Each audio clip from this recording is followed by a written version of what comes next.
வழிநெடுகிலும் வசந்தம் நகைச்சுவை குறுந்தொடர் 4ஆம் பகுதி. குடும்ப வாழ்க்கையில் ஏற்பட்ட பூரிப்பு. கணவனின் அன்பு என்று காயத்ரிக்கு நாட்கள் போனதே தெரியவில்லை. புதிய உறவுகள், புகுந்த வீட்டு கொண்டாட்டங்கள் என்று நாட்கள் ரம்மியமாக கடந்து சென்றது. போதாக்குறைக்கு தொழிற்சாலை பணிகளில் கவனம் செலுத்தியதால் பிறந்த வீட்டின் நினைவுகளில் இருந்து வெகுவாய் விலகி வந்துவிட்டாள். தொழிற்சாலை பணிகளில் செய்த மாற்றம் தொழிலாளர்களுக்கும் நிர்வாக ரீதியாகவும் நல்ல பலன் தர தொடர்ந்து அதை மேம்படுத்துவதிலேயே காயத்ரியின் எண்ணங்கள் அவளை இழுத்து கொண்டு சென்றது. மற்ற நாட்களில் மாமனார் மாமியார் முன்னமே சாப்பிட்டு விடுவார்கள். ஆனால் ஞாயிற்றுக்கிழமை மட்டும் அனைவரும் ஒன்றாக அமர்ந்து சாப்பிட வேண்டும் என்பது ஒரு பழக்கமாகவே இருந்தது. அதனால் இன்று அனைவரும் டைனிங் டேபிளில் ரிலாக்ஸாக உணவருந்திக் கொண்டிருந்தனர். மாமனார் ரசத்தை தேட அதை கிச்சனுக்குள்ளே மறந்து வைத்துவிட்டு வந்திருந்தது தெரிந்தது. இருங்க மாமா என்றவள் கிச்சனுக்குள் சென்றாள். ரசவாளியை தூக்கி திரும்பியவளின் கண்ணில் மொபைலின் பளிச்சிட்ட ஒளிர்வு அவளது கவனத்தை ஈர்த்தது.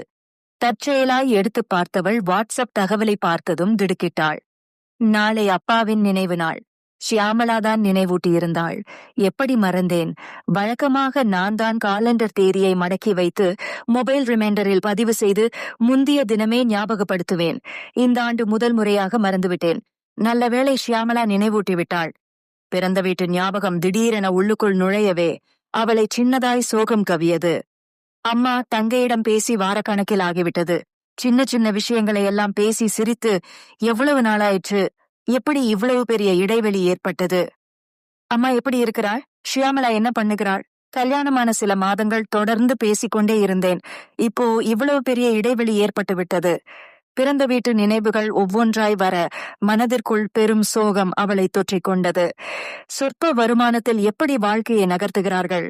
கடன் பிரச்சனை தீர்ந்ததா? நான் இல்லாத இடைவெளியை எப்படி மேனேஜ் பண்றாங்கள்? ஷியாமளாதான் பாவம் என்னை ரொம்பவே மிஸ் பண்ணுவாள்.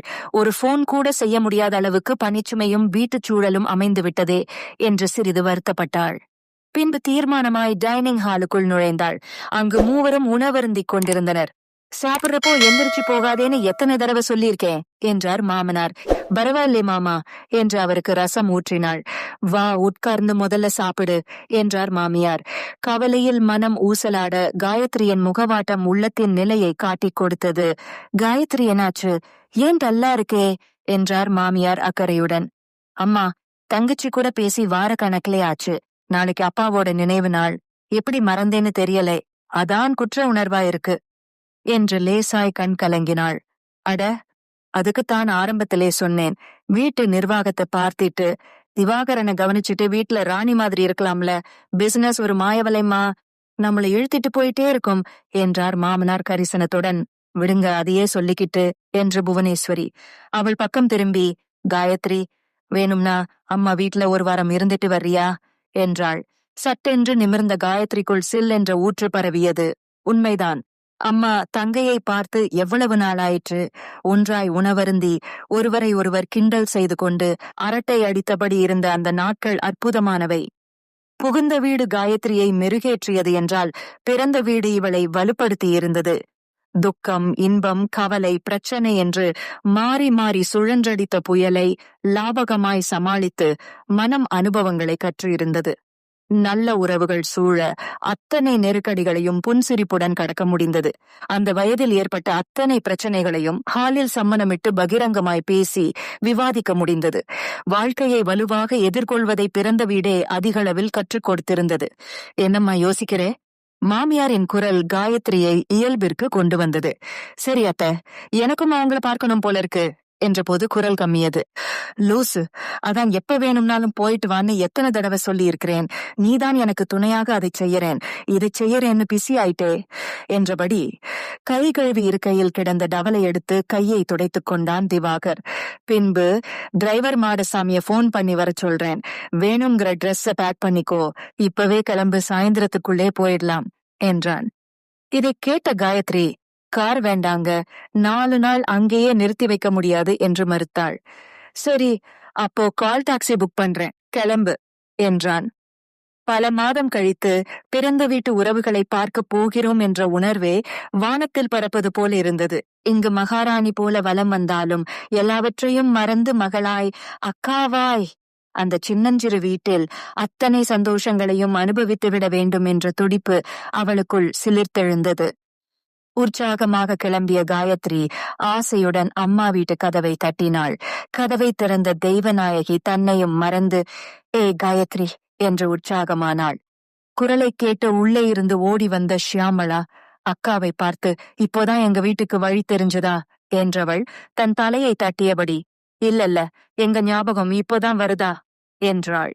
மீண்டும் நெற்றியை குழப்பத்துடன் தட்டிக்கொண்டு, "புகுந்த வீட்டிற்கு போனதும் எங்களையெல்லாம் மறந்துட்டல்ல" என்றவள், "ஒரே குழப்பமாயிருக்கே" என்று மீண்டும் குழம்பிய ஷியாமளா தெய்வநாயகி பக்கம் திரும்பி, "ஏம்மா, இந்த இடத்துல நான் எந்த டைலாக் பேசணும்?" என்றாள். வந்தவள முதல்லவான்னு சொல்லு" செல்லமாய் தலையில் குட்டினாள் தெய்வநாயகி. சிரித்த ஷியாமளா காயத்ரியை பார்த்து, "என்னடி உருவத்திலே அம்மாவுக்கு போட்டியா வந்துட்டே இருக்கே" என்றபடி காயத்ரியின் தோளில் இருந்த பேக்கை வாங்க தெய்வநாயகி சூட்கேஸை வாங்கிக் கொண்டாள். "உட்காருடி, மாப்பிள்ள வரலையா?" என்றாள். திரும்பி போறப்போ, "கூப்பிட வர்றேன்னு சொல்லியிருக்காருமா." "என்னடி திடீர்னு தோணுச்சுமா?" கிளம்பிட்டேன் என்று வீட்டை கண்களால் நோட்டமிடத் தொடங்கினாள். இதை பார்த்த ஷியாமளா ஹாலில் இருந்த அரிசியை அவசரமாய் உள்ளுக்குள் கொண்டு சென்றவள் ஒழுங்கில்லாமல் கிடந்த பொருட்களை ஒதுக்கி சுத்தம் செய்யத் தொடங்கினாள். உள்ளே போய் வேறு சுடிதார் அணிந்து முகம் கழுவி வந்தவள், "நீ அனுப்பின பிசினஸ் ஸ்பாட் புக்கை பார்த்தேன். சூப்பர் டே, உனக்குள்ள இருக்கிற பிசினஸ் மூளை எங்களுக்குத்தான் தெரியாம போச்சு" என்று கொண்டை போட்டுக்கொண்டே, "ஆமா, என்னடி வாங்கிட்டு வந்திருக்க" என்று பையை துழாவினாள். "ஏண்டி, வந்தவளுக்கு ஒரு காப்பி கூட போட்டு தராம திங்கிறதுலே குறியாரு." கிச்சனில் இருந்து தெய்வநாயகி கத்த ஷியாமளா எதையும் கண்டு கொள்ளாமல் மைசூர் பாகுவை எடுத்து கடிக்கத் துவங்கினாள்.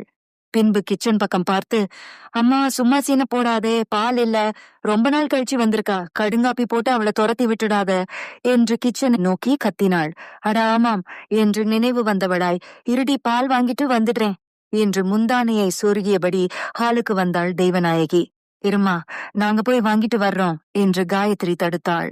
ஷியாமளா அவசரமாய் மறுத்தாள். "அம்மா போகட்டுமே, நம்ம பேசின மாதிரியும் இருக்கும், இதையெல்லாம் சாப்பிட்ட மாதிரியும் இருக்கும்" என்று ஆசையாய் தன் முன் பரப்பிக் கிடந்த ஸ்வீட்ஸ் காரங்களை பார்க்க, "வாட்டி, எங்க போயிட போகுது" என்று காயத்ரி ஷியாமளாவை பிடித்து வெளியே இழுத்து வந்தாள். "இருட்டி, காசு வாங்க மறந்துட்டேன்" என்றவளே, "இருக்குடி, முதல்ல நீ வா" என்று தள்ளாத குறையாய் கிளப்பி வந்தாள். "அம்மாருக்கு ஞாபக மறதி ஆயிடுச்சு, கதவை பூட்டாம இருக்கா பாரு" என்றவள் நடந்து போய் காயத்ரியை நைசாக ஒருமுறை திரும்பி பார்த்துவிட்டு பின்பு தெய்வநாயகியிடம், "அம்மா யாருமில்லேன்னு புகுந்து விளையாடிடாத, எனக்கும் கொஞ்சம் மிச்சம் வை" என்று எச்சரித்து விட்டு வந்தாள். பின்பு துள்ளி குதித்து வந்தவள் காயத்ரியின் கையை பிடித்துக் கொண்டாள். ஷியாமளாவின் விரல்களை அழுத்தியவள், "என்னடி இப்படி எலும்பா இருக்கு, சாப்பிடுறியோ இல்லையா?" என்றாள் காயத்ரி. அதுக்கு ஷியாமளா, "நான் எப்பவும் போலத்தான் இருக்கேன், உன் விரல்தான் தடித்தடியா மாறிடுச்சு" என்றாள். எதிரே தெரிந்தவர்கள் வர சம்பிரதாய விசாரிப்பிற்கு பிறகு தெருமுனைக்கு வந்தார்கள். நீண்ட இடைவெளிக்குப் பின் தான் வாழ்ந்த இடத்தில் இப்படி வலம் வருவது காயத்ரிக்கு சந்தோஷமாக இருந்தது. சிரமப்பட்ட காலத்தில் இந்த மரங்களும் கட்டடங்களும் தங்களை வேடிக்கை பார்ப்பது போலவே தோணும். பிறரிடம் பகிர முடியாததை இவைகளிடம் கொட்டி தீர்ப்பாள். புவிக்கு வந்த உயிரியெல்லாம் இயல்பு மாறாமல் இருக்கிறது. ஆனால் இந்த 6ஆம் அறிவு மட்டும் எப்படி இப்படி வேறுபட்டு கிடக்கிறது?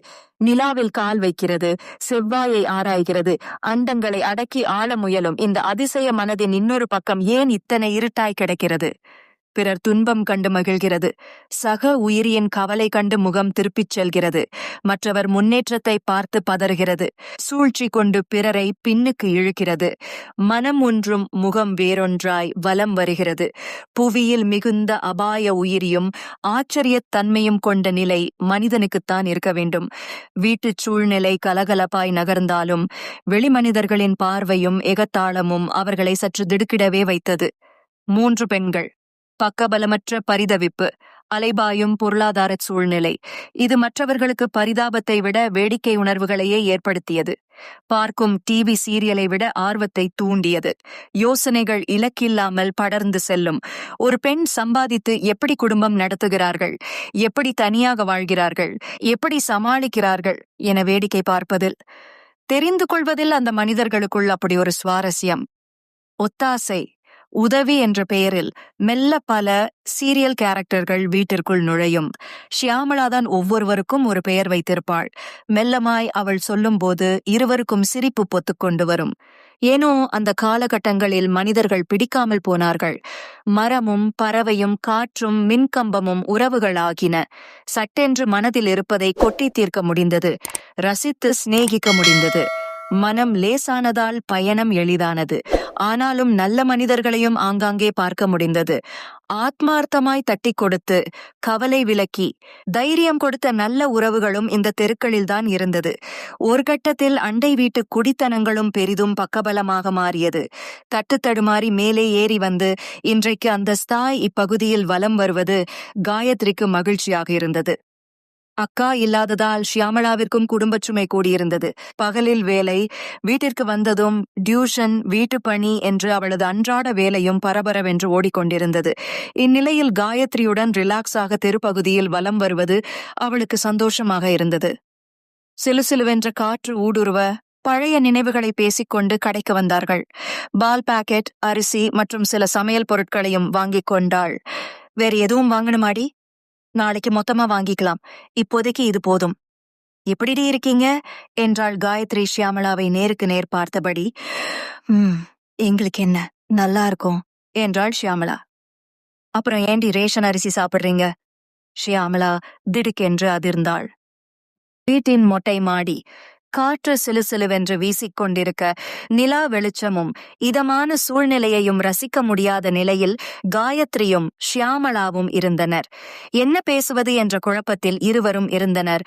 வீட்டை விட பல நேரங்களில் மொட்டை மாடிதான் பெரும் ஆறுதலை தருகிறது. மன அழுத்தத்தை குறைக்க, வானத்தை ரசிக்க, சில்லென்ற குளிர்காற்றில் தூங்க, போனில் மனம் விட்டு பேச என்று மனதை சந்தோஷப்படுத்துவதில் இதன் பங்கு அலாதியானது. காலங்காலமாய் மொட்டை மாடி வெறும் காலியான பகுதி என்ற கோணத்தில் பார்க்கப்பட்டாலும் அது தரும் நிம்மதியை வீட்டின் எந்த பகுதியும் தராது.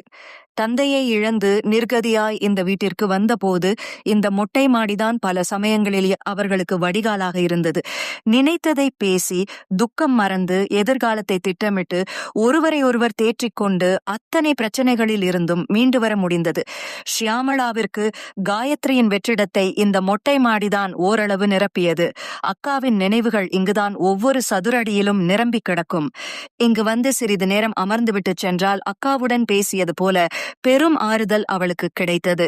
வயதுக்கு மீறிய பண பிரச்சனைகளை சந்திக்க முடியாமல் திணறிய போதெல்லாம் இந்த இடம் ஷியாமளாவிற்கு பெரும் ஆறுதலை தரும். வானம் பார்த்து நட்சத்திரங்களை எண்ணி நிலாவை ரசிக்கும் போது மனம் லேசாகும். சந்தோஷமும் கேலியுமாய் இங்கு வந்து சென்ற சகோதரிகள் இம்முறை ஆளுக்கொரு புறமாய் விலகி நின்றிருந்தனர். மனதில் கவலைகள் அலைபாய மௌனமாய் நேரம் கரைந்து கொண்டிருந்தது. ஷியாமளாதான் பேச்சை ஆரம்பித்தாள். நீ கவலைப்படுற அளவுக்கு இது பெரிய விஷயம் இல்ல என்றாள். இதை கேட்ட காயத்ரிக்கு கோபம் வந்தது. என்னடி இவ்வளவு சாதாரணமா சொல்றே? கஷ்டப்பட்ட காலத்துல கூட நாம ரேஷன் அரிசி சாப்பிட்டது இல்லே, கிழிஞ்ச நைஞ்சு போன நைட்டிய போட்டது இல்லே, வட்டிக்கு கடன் வாங்கி கண்டவன்ட்டையும் திட்டு வாங்கினது இல்லே. ஆவேசமாய் பேசிக்கொண்டே போனாள். ஷியாமளாதான் இடைமறித்தாள். புகுந்த வீட்டுல எங்களை நினைச்சு நீ கஷ்டப்படக்கூடாது, அதான் எதுவும் சொல்ல வேண்டாம்னு சொல்லிட்டேன் என்றாள். இவ்வளவு நாளா கவலை, துக்கம், சந்தோஷம்னு எல்லாத்தையும் ஷேர் பண்ணிட்டு இருந்தோமே, இப்போ என்னடி திடீர் மறைக்கிறீங்க? உனக்கு எப்படி புரிய வைக்கிறது என்று நெற்றியில் விழுந்த முடியை பின்னுக்கு தள்ளியவள். இதெல்லாம் சமாளிக்க கூடிய பிரச்சனை தாண்டி, பெரிய பிரச்சனைனா கண்டிப்பா ஒன்ட்ட சொல்லாம யார்கிட்ட சொல்லுவோம் என்றாள் அவளை சமாதானப்படுத்தும் நோக்கில். இருந்தாலும் சில விஷயங்களை நீங்க சொல்லியிருக்கலாம். ஏன் வீணா இப்படி கஷ்டப்பட்டுட்டே இருக்கீங்க? நான் உங்களுக்கு ஹெல்ப் பண்ணியிருப்பேன்ல என்றாள். நல்லா தாண்டி போயிட்டு இருந்தது. அம்மாவுக்கு மருத்துவ செலவு, மோட்டார் ரிப்பேர்னு கொஞ்சம் கடன் வாங்க வேண்டியதா போச்சு என்றவள் காயத்ரியின் டாப் செட் தொட்டு பார்த்து, உன்னோட சுரிதார் டிசைன் நல்லா இருக்குடி என்றாள். பேச்சை மாத்தாதே என்று அவளது கையை பட்டென்று தட்டிவிட்டாள். அடிபட்ட தனது கையை தடவிக்கொண்டே, வலிக்கிற மாதிரி ஏண்டி அடிக்கிற, இதுக்குத்தான் வந்தியா என்றாள் ஷியாமளா. ஷியாமளாவின் குழந்தைத்தனத்தை பார்த்த காயத்ரியின் கோபம் மெல்ல குறைந்தது. இப்போது ஷியாமளா பேசத் தொடங்கினாள். எதுக்கு கோவிக்கிறே? சின்ன விஷயத்திற்கெல்லாம் உன்னை எதிர்பார்த்தா மொத்தத்திற்கும் உன்னைத்தான் நம்பியிருக்க வேண்டியிருக்கும். முடிஞ்ச அளவிற்கு முயற்சிக்கிறோம். முடியாதப்போ இனி ஒன்ட்ட உதவி கேட்கிறோம். போதுமா என்றவள். ரொம்ப நாளைக்கு அப்புறம் வந்திருக்கே, சந்தோஷமா ஏதாவது பேச என்றபடி காயத்ரியின் தோளில் சாய்ந்து கொண்டாள். சட்டென்று காயத்ரியின் மனம் மாறியது. பாவம் சின்ன பெண், என்னை பார்த்ததும் எவ்வளவு மலர்ந்து போய் இருக்கிறாள். நான் தான் தேவையில்லாமல் அவளை நோகடித்துக் கொண்டிருக்கிறேன். ஊருக்கு போனதும் இவர்களுக்கு எந்த வகையில் உதவலாம் என்று திட்டமிடலாம். இப்போதைக்கு இருக்கும் நாட்களை சந்தோஷமாக இவர்களுடன் செலவழிக்க வேண்டும். கொடியில் காய்ந்து கொண்டிருந்த பெட்ஷீட்டை எடுத்து மடித்த ஷியாமளா கைப்பிடிச்சுவர் அருகே விரித்தாள். உட்காரு என்றாள். உட்கார போன காயத்ரியை திடீரென்று இரு இரு என்று தடுத்தவள். அந்த பக்கமா உட்காரு, நீ வழக்கமா உட்கார்ற இடம் அதுதான் என்று மாற்றி அமர வைத்தாள். கைப்பிடிச்சுவரில் சாய்ந்ததும் காயத்ரிக்குள் பழைய நினைவுகள் ஊடுருவின. இந்த இடம்தான் மொட்டை மாடியிலே பிடித்த இடம். அப்பாவின் மடி மாதிரி. குடும்பத்திற்காக, சம்பளத்திற்காக கிடைத்த வேலையெல்லாம் செய்ய வேண்டிய நிலை ஏற்பட்ட போது கதறி அழுதது இந்த இடத்தில்தான். பகல் முழுவதும் நின்றபடி செய்த வேலை உடலை வருத்த, கால்வலி உடல் வலியோடு வந்து விழுந்து கிடந்த இடம் இதுதான். இங்கு மட்டும் காற்று சுழன்றடித்து அதிகம் வீசும். அமர்ந்திருப்பது யாருக்கும் தெரியாது. ஆனால் இங்கிருந்து கீழே உள்ள வியூ நன்றாக தெரியும். எவ்வளவு நேரம் சாய்ந்து உட்கார்ந்தாலும் முதுகு வலிக்காது. பக்கவாட்டில் கை வைத்துக் கொள்ள சின்ன திட்டு, கூடுதல் வசதி. தனிமையை தேடி வந்த காயத்ரிக்கு பின்பு இந்த இடம் மிகவும் பிடித்து போய்விட்டது. கொஞ்ச நேரம் உட்கார்ந்து எழுந்தாலே மனம் லேசானது. கவலையோடு வந்த காயத்ரி பின்பு மகிழ்ச்சி, புதுவேலை, கூடுதல் சம்பளம், திருமணம் என்று எது நடந்தாலும் இந்த இடத்துக்கு வந்து மனம் லயித்துச் செல்வது வழக்கமாயிற்று. மொட்டை மாடி என்று அவளால் சாதாரணமாக எண்ண முடியவில்லை. குடும்புறவு போல சாந்தமாய் அது உள்ளுக்குள் ஒன்றி கிடந்தது. அப்போது படியில் தெய்வநாயகி ஏறி வரும் காலடி சப்தம் கேட்டது. மூச்சு திணறலுடன் எங்கேடி இருக்கீங்க என்றபடி உயர்ந்து கொண்டே வந்தாள். மாடித்தளத்தை எட்டியதும் கைப்பிடிச் சுவரை பிடித்தபடி தன்னை ஆசுவாசப்படுத்திக் கொண்டாள். காயத்ரி தெய்வநாயகிக்கு முதுகு காட்டியபடி அமர்ந்திருக்க எதிரே இருந்த ஷியாமளாவை பார்த்து, சொல்லட்டுமா என்றாள் மென்மையாக. காயத்ரி தன்னை நேருக்கு நேர் பார்த்து கொண்டிருந்ததால் ஷியாமளாவால் வேண்டாம் என்று சொல்ல முடியாமல் பரிதவித்தாள். உச்சந்தலையை தொடுவது போல இடது கையை பக்கவாட்டில் நீட்டி பல்வேறு விதங்களில் முயற்சி செய்தாள். ஆனால் தெய்வநாயகியால் அவற்றை புரிந்து கொள்ள முடியவில்லை. அதுக்குள் தெய்வநாயகி ஆரம்பித்து விட்டாள். போன வாரம் இதே இடத்திலே உட்கார்ந்து உன்னை பத்தி பேசிக்கிட்டே கேசரி சாப்பிட்டுட்டு இருந்தோம். ஷியாமளாதான் அளவு தெரியாம ஏகப்பட்ட நெய்யை அதிலே கொட்டி வச்சுட்டா என்றாள். சொதப்பிட்டா என்றபடி ஷியாமளா தலையில் கை வைத்து உட்கார்ந்து விட்டாள். அப்புறம் என்றாள் காயத்ரி தனது தலையை கிண்டலுடன் திரும்பி பார்த்தபடி. என்ன பண்றது, திகட்ட திகட்ட சாப்பிட வேண்டியதா போச்சு என்றாள் தெய்வநாயகி. அப்புறம் என்றாள் காயத்ரி கேலியுடன். போன மாசம் வெண்பொங்கல் வேணும்னு இவ ஒரே அடம் என்றாள் தெய்வநாயகி. முந்திரி பருப்பை நீ அதிகமா கொட்டி இருப்பியே என்றாள் காயத்ரி. தன்னையும் அறியாமல் தெய்வநாயகி ஆமாம் என்றவள். பின்பு சுதாரித்தபடி, எப்படி இவ்வளவு கரெக்டா சொல்றே என்றாள் புரியாமல். நடப்பதையெல்லாம் பார்த்து பொறுக்க முடியாமல் ஷியாமளாதான் அருகில் கிடந்த பெட்ஷீட்டை சுருட்டி அம்மா மீது எறிந்தாள். ஆமா, இது பெரிய தங்கமலை ரகசியம், கண்டுபிடிக்கிறதுக்கு கோர்வையாய் 4 பொய் சொல்லத் தெரியுதா உனக்கு என்றாள் ஷியாமளா. முகத்தில் விழுந்த போர்வையை விலக்கிய தெய்வநாயகி, என்னடி இப்படி உண்மைய போட்டு உடைச்சிட்டே என்றாள் பரிதாபமாக. யாரு, நானு என்றாள் ஷியாமளா. பின்னே எவ்வளவு ஒத்திகை பார்த்திட்டு வந்து பேசுறேன், இப்படி போட்டு கொடுத்துட்டியேடி என்றாள் தெய்வநாயகி. இதெல்லாம் சரியா பண்ணு. ஹால்லே ரேஷன் அரிசிய மறந்து வச்சுடு. பைனான்ஸ்காரன் புக்க பப்பர பண்ணு போட்டு வை, அப்புறம் கண்டுபிடிக்காம என்ன பண்ணுவா என்றாள். சாரட்டி, அடுத்த தடவை கரெக்டா எடுத்து வச்சிடுறேன் என்றாள் தெய்வநாயகி குழந்தைத்தனமாய். ஷியாமளா தலையில் அடித்துக்கொள்ள காயத்ரி பலமாய் சிரிக்கத் தொடங்கினாள்.